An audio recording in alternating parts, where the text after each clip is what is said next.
Christ, it truly is life-changing to know that you've been a part of that. So that's what we have the potential of what we can experience the night of July 10th. So I invite you to also, if you would like to volunteer, we have some needs for people to volunteer during that crusade. There's some sign-up sheets at the information desk as well that you can find an area that you can serve and volunteer for. All right? Okay? All right. Now, some of you guys, the men in particular, you may be like me. I hate going to the doctor. And you guys hate going to the doctor? And so I remember my uncle, his name was Setsui, so we call him Uncle Sets. He was my dentist. So when I was a little kid, my mom used to take us to the dentist, and I think my Uncle Sets didn't like me because I didn't know there was this thing called painkillers, that he would literally drill on us without any painkillers. And so I just remember hating the dentist. So finally, I went back to the dentist because I think I had a cavity that I knew, and I asked my Auntie Toe. Her name's Tori, so we called Auntie Toe. And I said, how long has it been since I've been here?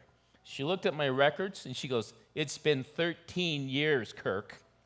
So that's just kind of how I've been with the dentist, how I am with the doctor. I will not go to the doctor unless I am just dying. And so Jane sets up all my appointments. She'll send me an email. You have a physical at this date at this time. You have to go to the dentist to get your teeth cleaned at this date and this time. You have to go to the eye doctor at this time. And I'm just going, why do I have to do all this stuff? I'm fine. But she makes me go. But there was this time, some of you that have been here since 98, you remember that Jane and I went up to Whiteout and the youth retreat at Buena Vista, and on Sunday of that weekend, we went snowboarding. Well, I was snowboarding and Jane was skiing. And I fell and I hurt my leg, and I stood up to try to continue to snowboard down, and the minute I would put weight on that leg, immediately I just fall over. I go, that's weird. And I tried about 3 times, and I couldn't get down. So I took my snowboard off, and I walked down. And that's weird. I don't know if you've ever done that, of walking down the hills, people are riding up the chairlift going, look at that idiot. What's he doing on this slope? And so it was a Sunday night, and I'm kind of hurting, but it wasn't extremely painful. It hurt like heck when I did it. But so that Monday, we're driving home, and I said to Jane, I said, maybe you ought to call Dr. Reeder to look at my leg. And she went, uh-oh. Because she knew that if I would say, send me to the doctor, something was seriously wrong. And so we went to the doctor, and so Dr. Reeder was busy, so this Asian doctor walks in, and then I said, oh, I'm in good hands now. And he says, hi, my name's Dr. Wong, and I go, oh, you're the Wong doctor. Like he's never heard that before. But it's kind of like, I've got some bad news and I got some good news. The bad news is you ruptured your Achilles tendon. And then he said, but the good news is we can do surgery. He says, there's a special operation that I'm the only one in the Grand Valley that knows how to do it, that we can go and repair your tendon. And he says, the good news is if you get your surgery, you do your therapy, within 9 months, you'll be back to doing everything you've already been doing. Now, that was good news.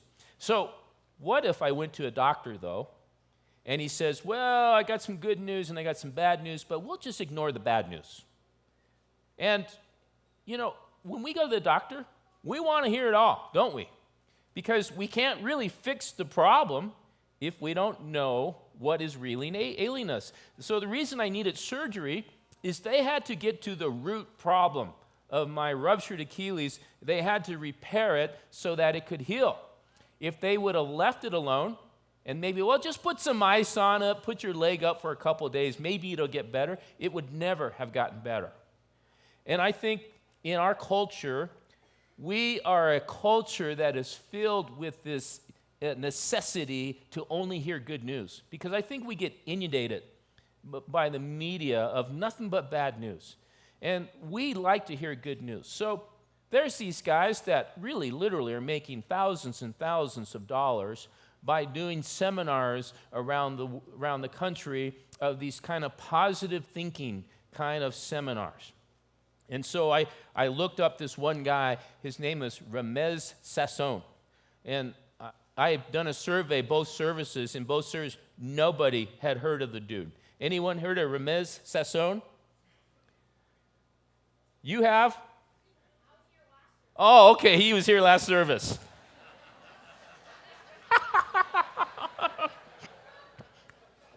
I'm glad you're listening, bud. So he has a seminar called Success Consciousness. And that kind of gives you a clue of what you're getting into with this guy. And I got 3 quotes from some of his writings. It's all about positive energy. And he says the difference between can and cannot are only 3 letters. 3 letters that determine your life's direction. Second quote, being positive or negative are habits of thoughts that have a very strong influence on life. And then the third quote he has is positive and negative are directions. And what direction do you choose?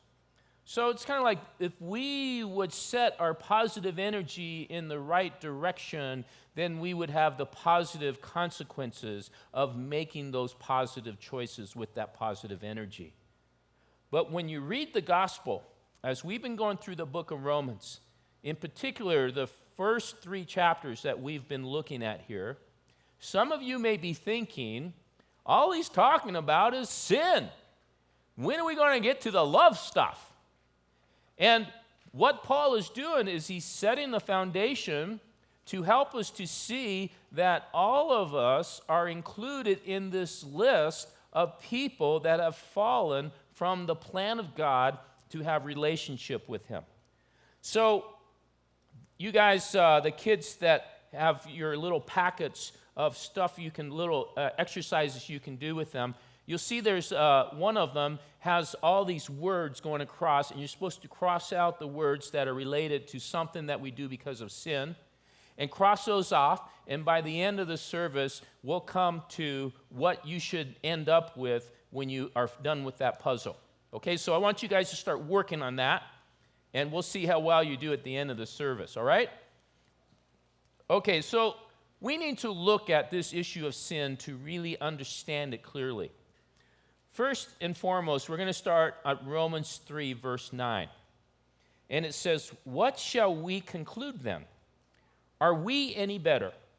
Not at all. We have already made the charge that Jews and Gentiles alike are all under sin. So there's a pretty inclusive list there. Whether you are a Jew or a Gentile, which means non-Jew. So if you aren't a Jew, you're a Gentile. That means all of us are included in this list. We're under sin. Now, I want to do a little definition of sin. I looked up the word sin, and it comes from the Greek word hamartia. Now, hamartia means this.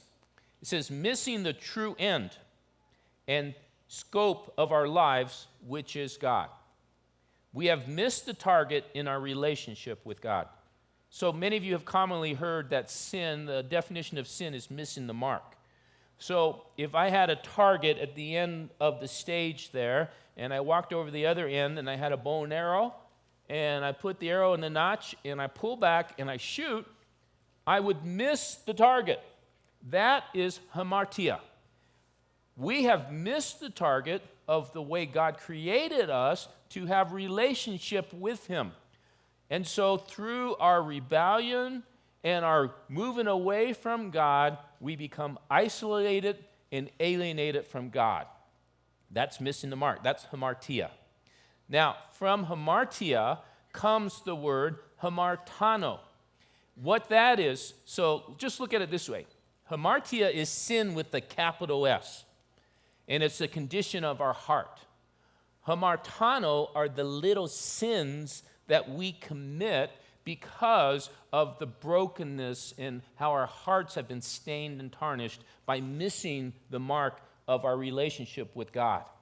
And so in Romans 1 and 2, you see all the different hamartanos, all the different sins that we can commit due to that brokenness and alienation. It's lying, cheating, gossip, and murder and strife and so forth get built on. But that's all a result of hamartia, of our heart being separated from God. So Chuck Swindoll, he summarized it with not sins, the things we have done. Sin, capital S, hamartia, is what we have become inside and out, through and through. So it's a condition of our heart. And the result of the brokenness of our heart is we have little sins that we commit. Now, again, going back to my torn Achilles, the main problem was the Achilles was ruptured. The doctor had to go in, pull it down because it literally rolled up the back of my leg. He had to go up and pull it down, pull up the other end, put them together and sew it together, and then sew the incision shut. Had to get to the root problem. And so this issue of sin is the root problem, hamartia. And then he goes on in verses 10 through 18, he talks about the universality of that sin, of the consequences of it. In verses 10 through 12, he starts out with, as it is written. Now, for those of you that were here last week, do you remember what scripture is Paul talking about when he says, as it is written?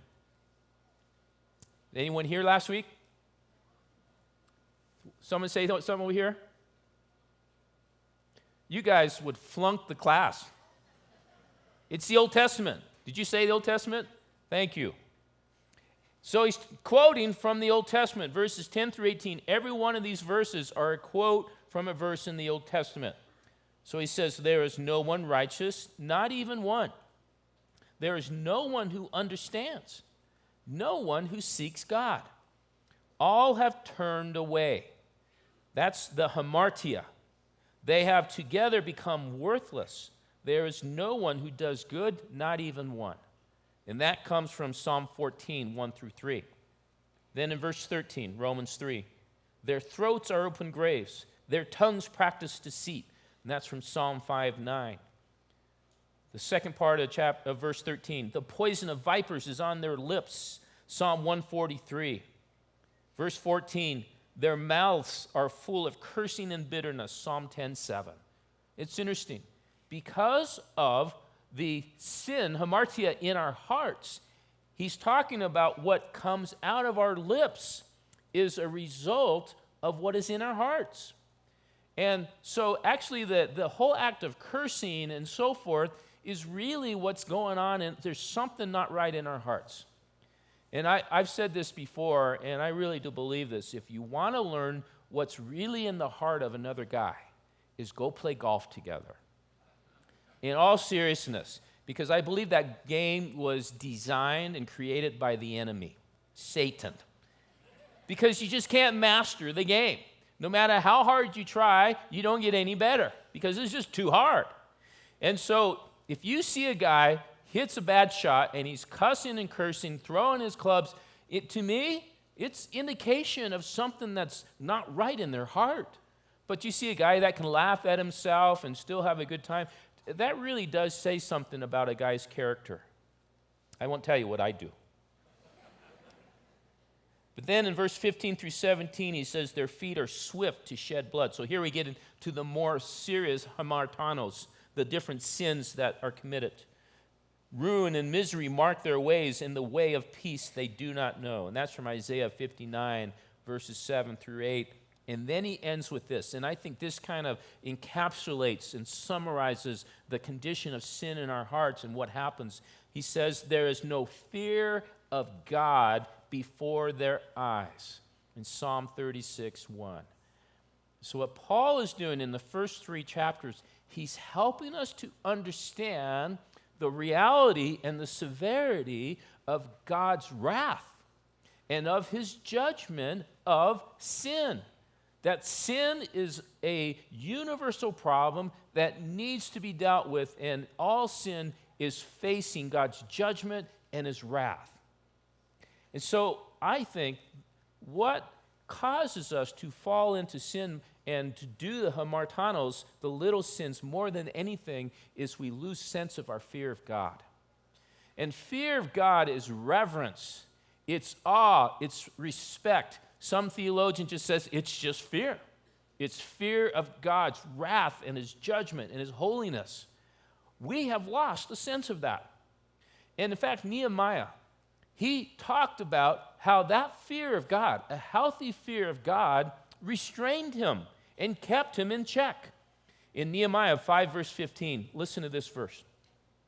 But the former governors who preceded me had burdened the people and had taken food and wine from them, in addition to 40 shekels of silver. So they were burdening the people in taxation and taking things from themselves, that it's kind of the rich become richer and the poor become poorer. Their associates were also domineering over the people, but I did not behave in this way. Why? Due to my fear of God. Nehemiah's fear of God held him accountable. And because of his healthy respect of the fear of God, he did the right thing. But I think the greater thing about Nehemiah was he was in relationship with the Father. And his relationship with the Father is what controlled him and restrained him. We all need a healthy dose of the fear of God. And I just truly believe without it, all heck can break loose in our lives. Because we can rationalize and we can make all the excuses why we can do what we can do because we've lost that fear of God. Now, it goes back to what Paul's been addressing here as he's writing to the Jews that are listening. Why the law? Why did God give us the law then? In verse 19 and 20. It says, therefore, no one will be declared righteous in his sight by observing the law. Rather, through the law, we become conscious of sin. So as we've been talking about, the law is God's standard. It's God's righteousness that's revealed to us that if you were living a perfectly holy and righteous life, this is how you would live. And the law is prescribed to us in the first 5 books of the Bible, the Torah. And if you follow the law to the nth degree, you can become righteous before God. But none of us have made it. That's Paul's argument in the first 3 chapters. We all have fallen short of God's righteousness. And so that is the standard that we measure ourselves against. We don't judge one another. We can't fall into the trap of saying, I'm better than the other person. Because what happens when we fall into that kind of a trap is we think, I'm a morally good person. And so I don't need God's forgiveness. Let God's forgiveness and grace be for those people that are worse than me. And some of us in this room may even be thinking that right now. But what the law is showing us that God's standard of what he measures us by is perfection. Now, in a kind of an example of this would be like there's this guy named Javier Sotomayor.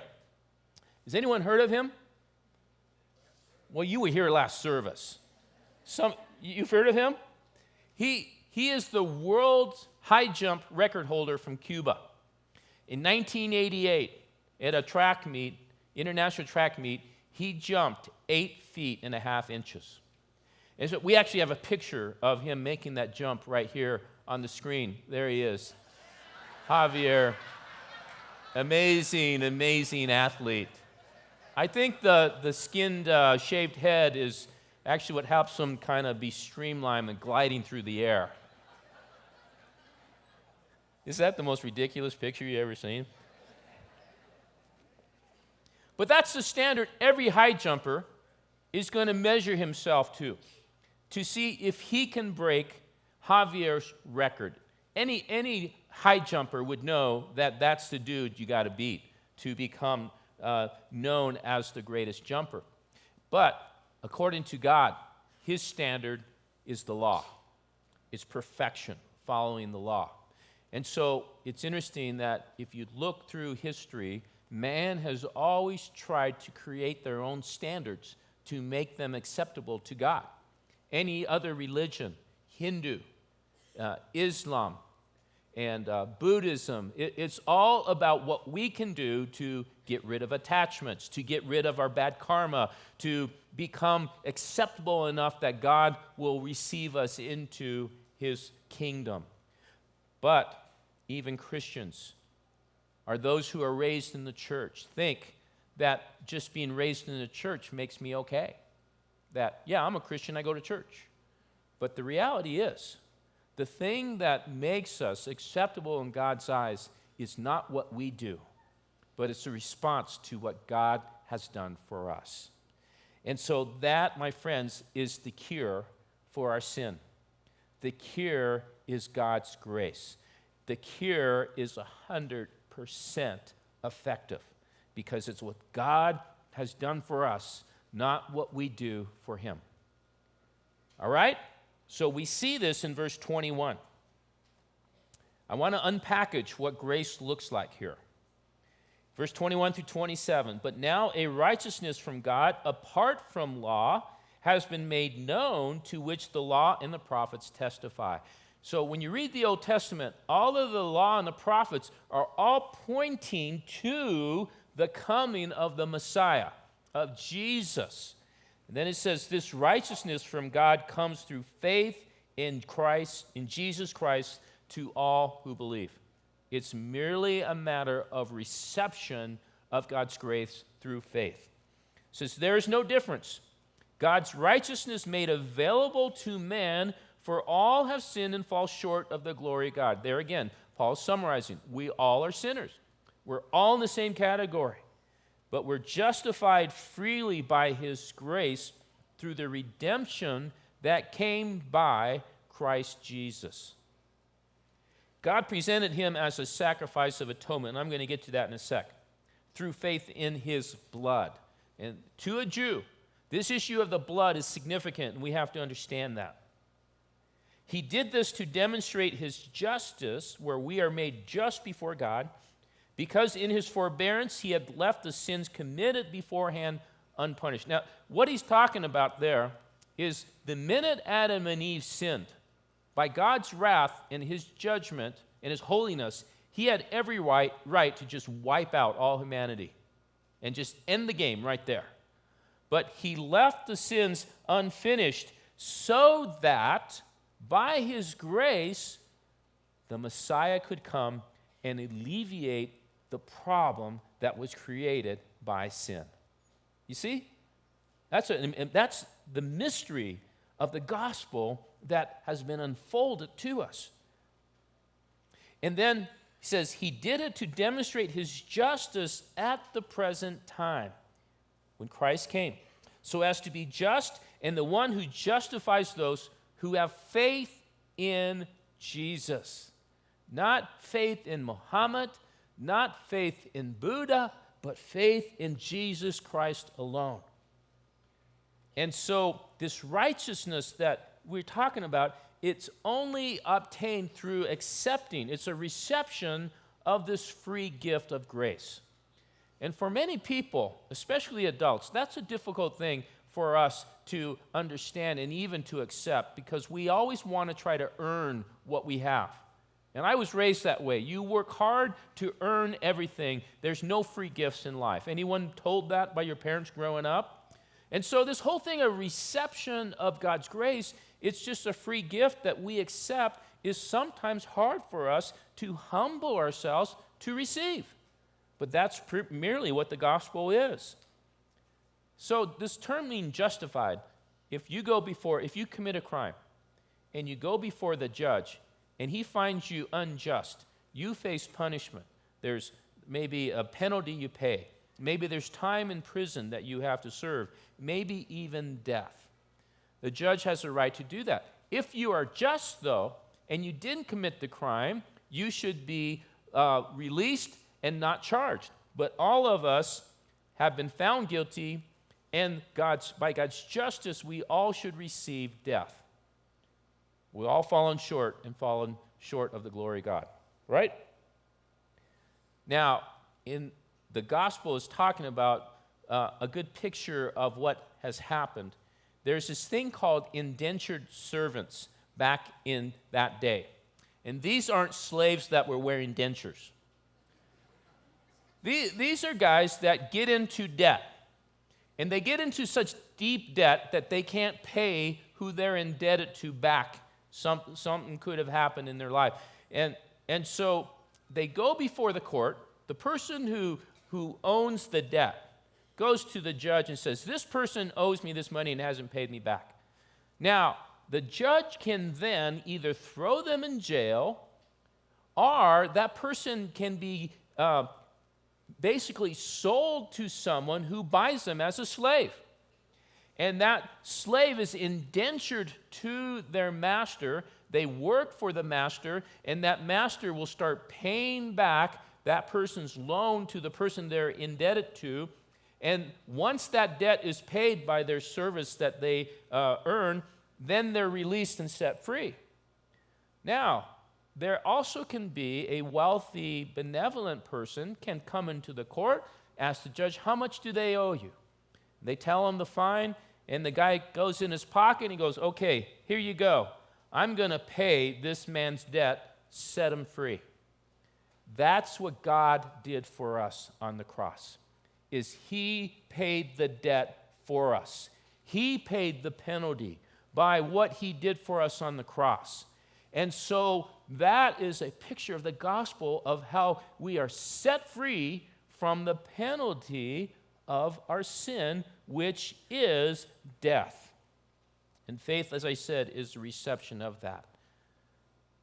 Now, I have had the great experience of being involved in ministry in various prisons when we lived in Canyon City. And there used to be the women's prison there. And a team that we had from our church, we did a cleansing stream seminar in the women's prison. And I had the privilege of getting to know this woman by the name of Jennifer Reale. Some of you may remember the story of years ago. She was a very notorious person in Colorado history that was married to a man, had an affair with another man, and manipulated the other man to kill her husband. And so she was convicted of murder and sentenced to life. And while Jennifer was put in prison, as the ministries came in, various ministries, she came to understand this truth, and by faith, she received forgiveness of her sins. Now, she's going to have to continue to face her civil penalty of serving life in prison. And she's accepted that because she said, I committed a crime and I deserve what I got. But she knows that God has set her free eternally from the penalty of her sin against God. And she has received salvation, and she is filled with the most incredible joy that I've ever seen, because she knows how deeply indebted she was to God and how forgiven she is. And so when we would start up worship, immediately you'd see Jennifer lift up her arms and this incredible radiant smile come on her face, and she would sing like an angel in worship to God in response to her being forgiven of all of her sins. I think we've lost sense of that. That many of us have truly lost sense of how deprived and broken we really were or have been before God. And so when we start worshiping, we just go, we're just singing another song. But reality is, we're worshiping God who has come to save us from the penalty of our sin, which should be eternal separation from God and condemned to hell. But God, by his grace and his mercy, paid the penalty for us. And so this term that Paul used, that he became the sacrifice of atonement for us, that what Jesus became, we got to understand this whole issue of atonement. This is so critical for us. And you go back to the Old Testament.